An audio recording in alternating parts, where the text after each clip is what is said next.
Olá pessoal, tudo bem? Espero que estejam bem e se cuidando. Vamos para o segundo vídeo dessa disciplina. Hoje vamos falar sobre o ciclo da água e a sua gestão, os usos da água e a pegada hídrica. Então, para começar, eu vou colocar a figura do ciclo da água para mostrar algumas coisas interessantes a vocês. Como se trata de um ciclo, supõe-se que não haja um começo ou um fim, mas o ciclo da água tem um início. Ele começa pela ação de algo extraterrestre, o Sol. A energia do Sol faz com que haja evaporação de superfícies líquidas e também a evapotranspiração das plantas, que faz com que a água possa subir até as folhas, em um sentido contrário ao da gravidade. Quando o vapor de água atinge núcleo de condensação, que podem ser poeiras ou aerosóis, ela se torna líquida e formam gotas, que aumentando de volume dão origem às nuvens. Quando estas ficam muito pesadas, precipitam. A água então passa da atmosfera para a litosfera, que é a porção sólida da Terra. Assim, a água pode escoar pela superfície ou infiltrar no solo.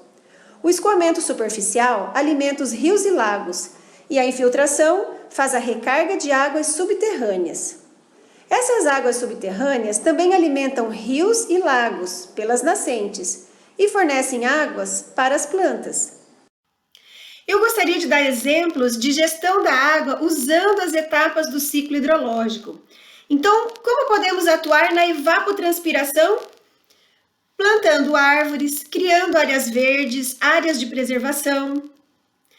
Como podemos atuar na evaporação? Criando áreas com água, podem ser lagos artificiais ou espelhos d'água com pouca profundidade. Como podemos atuar na infiltração? Usando mais superfícies permeáveis, como calçadas permeáveis, calçadas ecológicas, asfalto permeável, maiores áreas com gramas. Como podemos atuar no escoamento superficial? Recolhendo resíduos das ruas para que não entupam os bueiros. Assim, a água da chuva chega até o rio e não fica na cidade provocando enchentes. Como podemos atuar na recarga de água subterrânea? Usando poços com autorização do governo, da Agência Nacional de Águas, a ANA, que vai dizer quanto de água subterrânea é possível retirar. A gestão pode ser feita compartilhando águas superficiais, como, por exemplo, o compartilhamento do Rio São Francisco. Para isso, é preciso de um projeto de transposição, ou seja, fazer a água passar por uma barreira geográfica mais alta do que o leito do rio para que atinja a outra bacia hidrográfica. Vamos acompanhar o projeto de compartilhamento do Rio São Francisco. Neste projeto estão previstos 2 pontos de captação, de onde deve ser retirados 3% da vazão do Rio São Francisco. Uma estação de bombeamento funcionará como elevadores e, por meio de bombas de sucção, a água será transportada para um nível mais alto. Para a água passar entre serras e morros, será construído um túnel e, logo após, um reservatório servirá para armazenar a água. Dali, passará por um degrau para passar para o nível mais baixo. Existem polêmicas com projetos como esse? Claro que existem. Muitos discordam porque a vazão do rio que compartilha suas águas será menor. Também haverá interferência na fauna e na flora daquele rio que compartilha. Mas os benefícios são grandes e isso precisa ser pesado na balança da sustentabilidade. Com relação aos usos da água, vocês podem consultar o material disponibilizado pela ANA, Agência Nacional de Águas. Vou deixar a inscrição aqui na descrição do vídeo, o link para vocês acessarem. Também está lá no material que eu enviei por e-mail, ok? Desde 2017, a ANA disponibiliza a conjuntura de recursos hídricos no Brasil. Então, eu coloquei nesse material que eu mandei para vocês por e-mail alguns dados, mas se vocês tiverem interesse, na conjuntura da ANA vocês acham todas as informações. É um excelente material de pesquisa. Mas eu quero mostrar para vocês uma figura que eu retirei da conjuntura da ANA sobre o uso consultivo. O uso consultivo é aquele que retira a água de um manancial e não devolve. Essa água é usada para as atividades como abastecimento, irrigação, indústrias. Normalmente, há perdas nessa retirada e uso da água, ou por evaporação, ou por rachaduras em tubulações, por exemplo. Entretanto, alguns usos não consomem a água, então ela retorna ao rio ou reservatório. Veremos mais adiante. Muito bem! Já vimos o ciclo da água, usos da água. Vamos passar então para o tópico de pegada hídrica.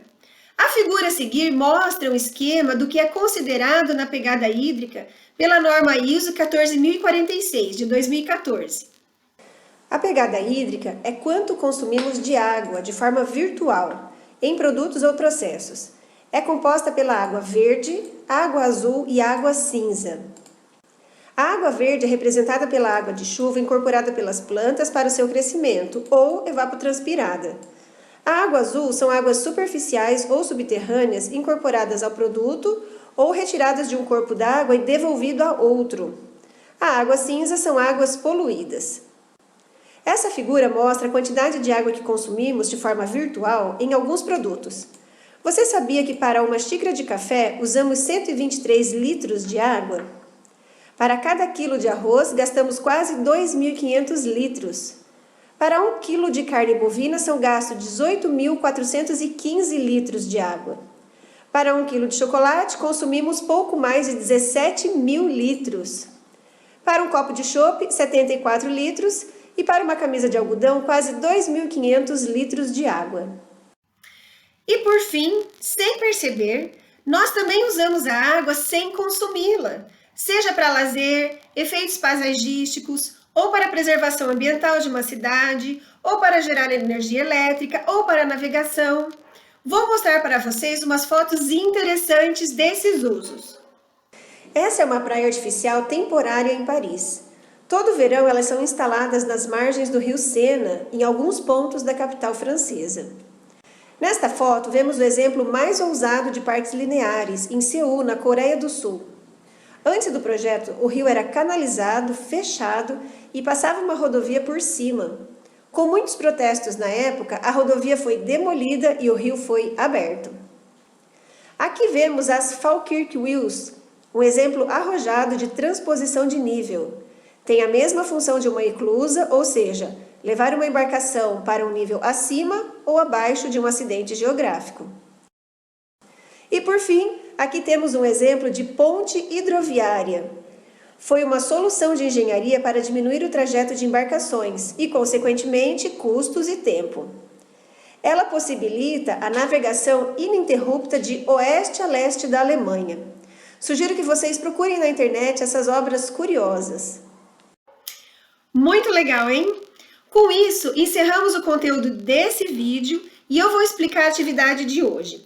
Vocês vão abrir o material que eu enviei sobre gestão de recursos hídricos. Lá no slide 12 tem vários conceitos, alguns eu até já falei aqui no vídeo.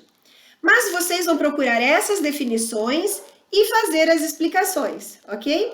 A entrega deve ser feita em PDF por e-mail até o dia 3 de julho. Organize seu tempo para não deixar para a última hora. Coloquem fotos, figuras, tabelas e gráficos e deixe as explicações o mais ilustrativas possíveis, ok? Assim, finalizo por aqui, com o desejo de dias melhores a todos e até o próximo vídeo.